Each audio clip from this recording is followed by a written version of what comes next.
All right, so number one is to stop lying. It's not like I told a lot of lies. Most often it was to preserve other people's feelings. Like if I couldn't commit to something, or there was like something like I really wanted to do, but I just knew there wasn't time.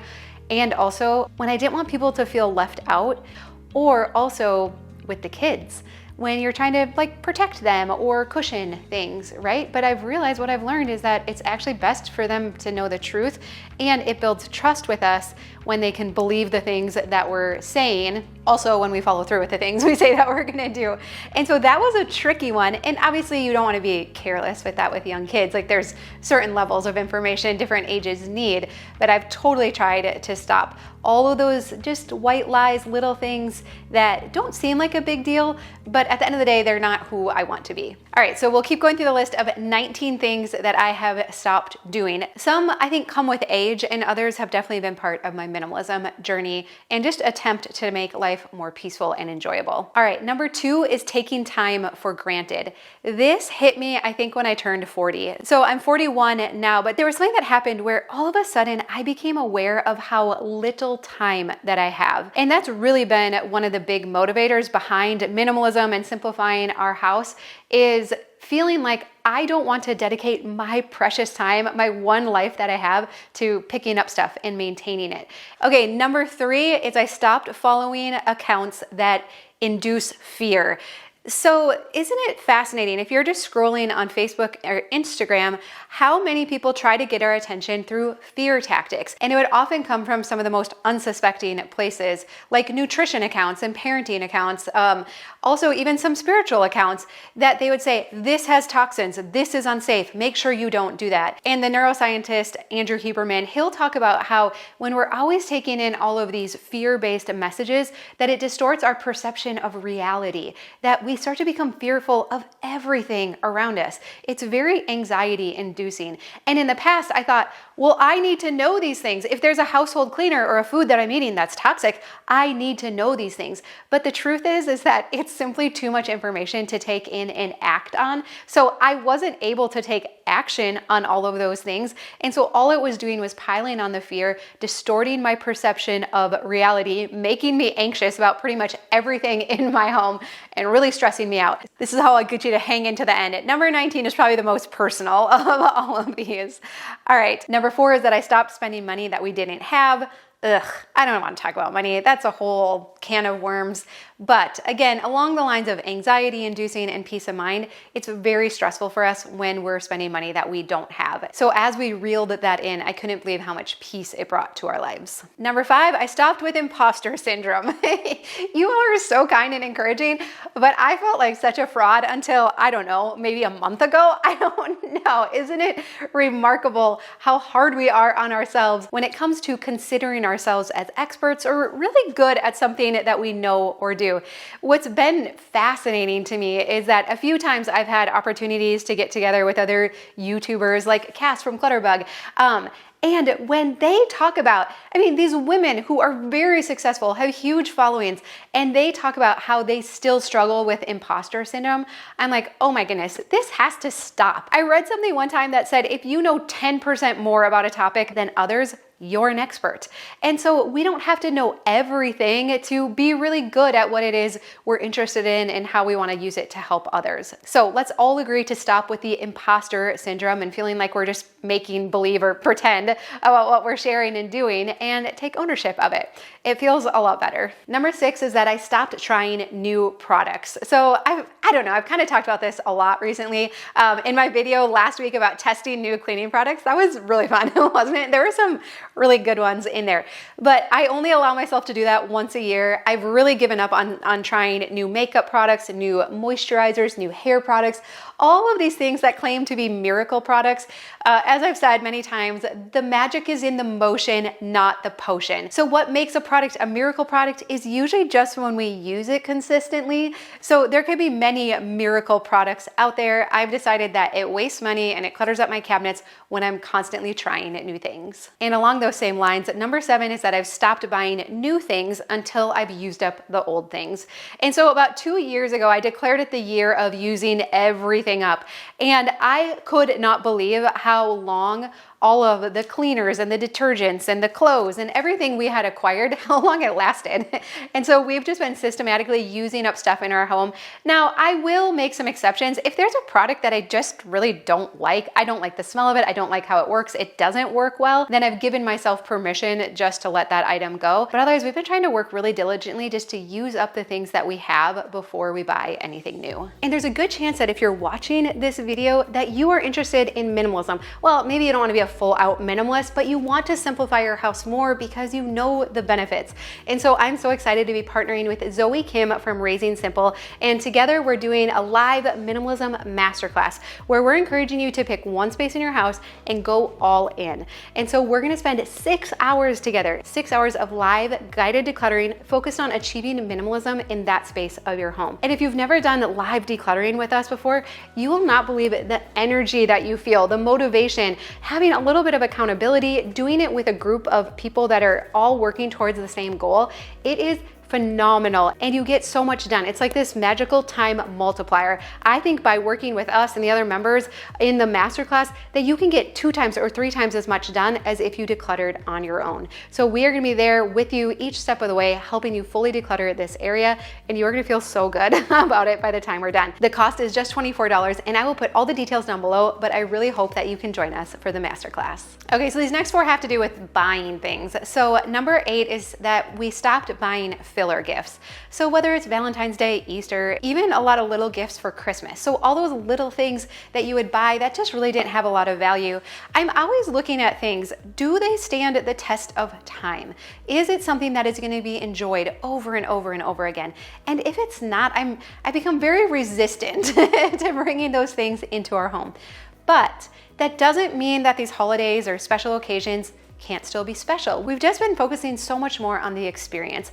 You know, I've shared before our tradition around birthdays and each of the kids getting to design and create their own cake. It's so much fun. It doesn't take a lot of effort. It doesn't take a lot of money, but the memories that we have created have been so much fun, and they will stick with us for such a long time. So if it is a gift giving occasion, we try to focus on one main gift that we believe will get used a lot. And I know some people are gift people and like you really enjoy those little things. But I feel like by focusing on the experiences that it has not felt like we're missing out on anything. Number 9 is that I've mostly stopped going into stores. So I almost always do order pickup. Now, you know, occasionally you might need to try something on. I know some people really like to pick out their own produce. That's not me. I don't care. But I feel like by doing store pickup, I save time, obviously, but the biggest thing is we save money. You know, retail stores are designed to get us to impulse buy. It is incredible the lengths that they go to with the lighting, the smell, the location of displays, the color, the height of it, the way they have things arranged. They study it and put so much money into researching it to make sure that you will buy these items that they want you to buy. And so then along with that, number 10 is I've stopped shopping for fun. You know, Diana and I used to go out all the time. We go to the outlet malls or we're very close to the Mall of America here in Minnesota. And it would be, you're just like, oh, we'll go walk around, we'll window shop, we'll get something to eat. We don't do that really at all anymore. We still love going out to eat, but we don't go shopping just for fun. And again, isn't it amazing how, you'll go into a store, maybe you'll see like a new handbag or a coat, and I didn't even feel like I was missing out until I saw that item in the store, right? And then all of a sudden, I can't get it out of my mind. We leave the store, and even after we've left, I'm still thinking about, should I go back and get that? I don't know. If we don't even go into the stores or the malls in the first place, then I never know what I'm missing. Number 11 is that I talk less now and I model more. We often hear it said that, kids don't care what we say. It's all about what we do. And I have seen that played out so many times, good and bad, right? But things that I just do, and then the kids start doing it. And so I am so aware now that I have a captive audience wherever we go and whoever I'm talking to. And so it could be things as small as how much I spend on my phone and scrolling social media, but also I'm really aware of when I'm having interactions with other people, that things get resolved in a kind way, or even when we're out and about, that I like to be friendly to people when we go out and make conversation to edify them and compliment them. It is just incredible to me how much they are picking up on. And so we remember being kids and teenagers, we didn't really care what what our parents had to say, but no matter what, we were always watching what they do. And so many things that my parents modeled to me, but never even really talked about now, are like core tenets in my life. And I'm so grateful for them. And actually, I think this is something they did incredibly well. They were probably too busy like to lecture us or to talk too much. So, but Mom, Dad, you did an awesome job. You did things and you modeled it well, and it has served me now for so many years. Number 12 is that I have stopped trying to convince others. Convincing is exhausting, isn't it? Again, whether it's a parenting thing or you have a value for simple living now, and we find these new things, they genuinely change our lives, right? Minimalism has changed my life. I want the whole world to know about it. I believe it could help everybody. I really can't think of a single person who wouldn't benefit from managing less stuff. And also, I've heard this quote before that said, unwanted advice is criticism. And so I've really learned that if people are not asking, I'm not saying anything, right? That's fine. When the time is right, they know I know, and they can ask me at that time. Number 13, one of my favorites, I no longer keep just in case items. This was a process to get here though. So just in case items, someday items, what if I need it? I'm not currently using it, but oh no, I don't have a crystal ball. I can't predict the future. But I also, again, going back to that number 2, taking time for granted, I don't have time to manage all of this stuff. So the way that I have been able now to not keep just in case items, let those go, and to live with myself then if I make a mistake, is that I've basically just given myself permission to make mistakes. I've decided that for myself, I value a highly simplified and decluttered home over the chance that I might make a mistake. And we've talked about this before, where we said, like, what if you just gave yourself like $100 budget every year for like rebuys of things you might have accidentally decluttered? You could give yourself that budget, and I almost guarantee you will never spend it, right? So how about we stop being so hard on ourselves and we just say, hey, it's okay. And that gives you permission to go so much further with your house. 14, I no longer keep extra boxes and plastic bags and mailing envelopes. I used to, think like, oh, I need a variety of sizes of extra boxes. And, we get all these Amazon packages or other things in the mail. Well, definitely I need to keep all the extra padded envelopes and shopping bags, right?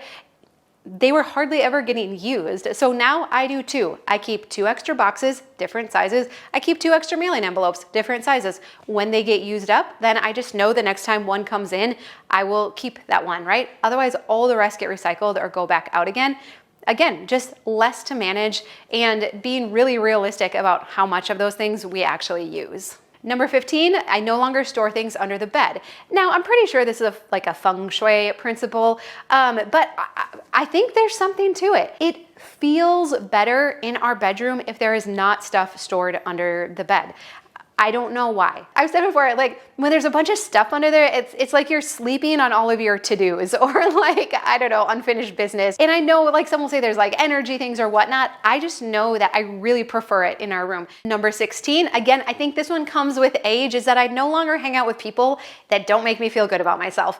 There are some people you leave and you're like, wow, that was so enjoyable and that was so fun and I feel better, I feel uplifted, right? And then there's others where you're just like, oh no, well that didn't go well. Like, and so I do think we get to a point in our life where we can choose, or we can't always like totally weed out those that maybe like totally drain us, but we can choose to spend more time with those who we really like spending time with.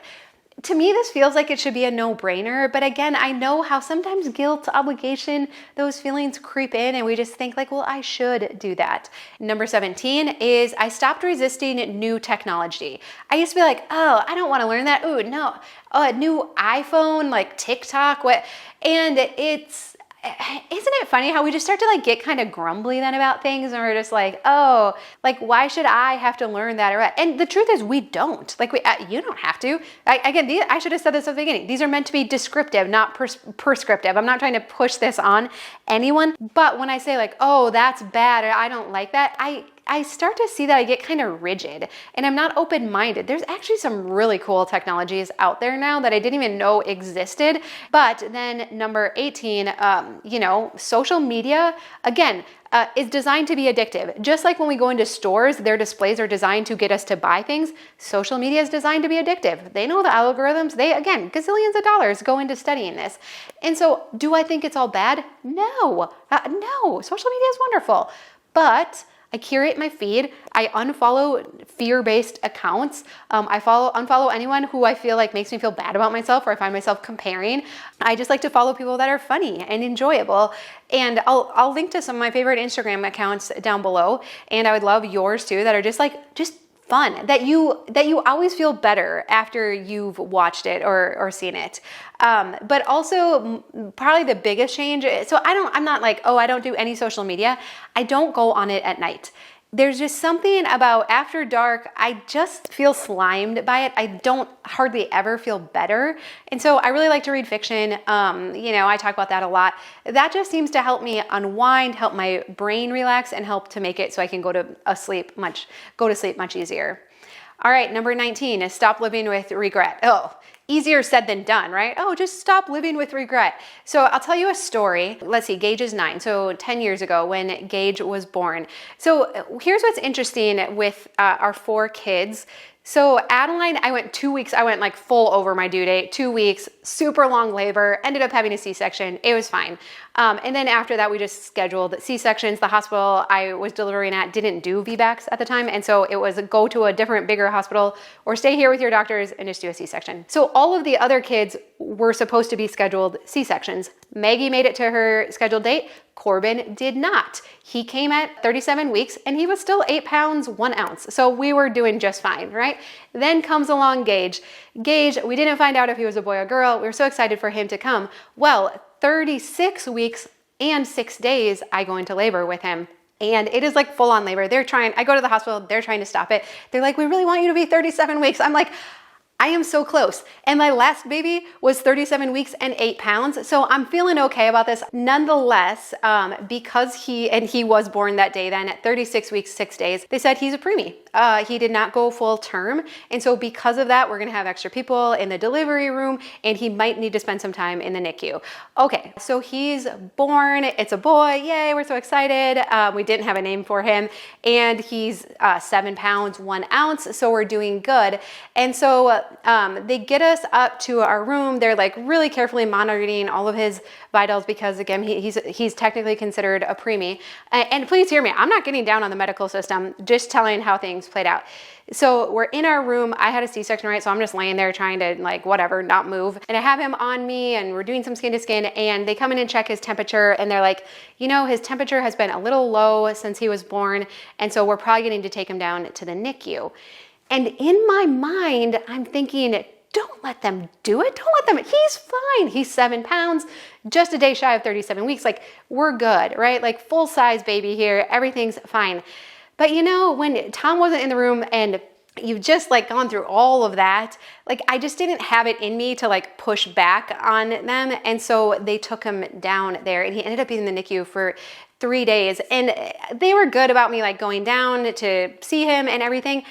When we got home from the hospital, I had so much guilt around that because what do we learn? Again, let's talk about fear accounts here, right? What do we learn? The first however many hours are so important. And that's when you pretty much bond for life with your child, right? You should be doing skin to skin and all these things, right? And I'm just in my room, just horrified that I let them take him because I was pretty convinced his temperature would have regulated just if we had more time together. For days after we got home from the hospital, and you'd be up in the night doing feedings and whatnot, and I would think about it and I'm like, how could I? And I'm trying to catch up on all the skin time and everything, but I have 3 other kids at home, right? And so I had so much guilt. And finally, I had remembered hearing at church one time, the pastor's wife had talked, and she had said, she had described another situation where she just had so much regret. And she said, I just had to stop and say, I forgive myself. So I literally, I'm sitting there, it was in our townhouse. I'm in the basement. It's the middle of the night. I have Gage and I'm I forgive myself. we do the best we can with the information that we have at the time. I didn't want to make a mistake. What if there really was something wrong, right? And like, it was just a lot. There was so much going on, and he's fine. He's great. Like, he's super attached now. We have a great relationship. So far as I can tell, like, there's no lasting damage, right? But it was amazing how when I would tell myself, I forgive myself, that it really did make an impact. Now, will that work for every single situation? I don't know, but I think it's worth a shot, right? We might have to say it a few times over. Our brains are so powerful. We have to kind of rewire some of those paths that have gotten really entrenched in our head. But I forgive you. I'm not sure what happened, but I'm pretty sure that you were doing the best you could at the time. So I'm really sorry about it, but I forgive you. And I think you can forgive yourself too. So didn't mean to go so long on that story, go super deep with this topic, but I do think it's important because isn't it amazing how that drags us back, right? And it's just the yuck feelings that come up.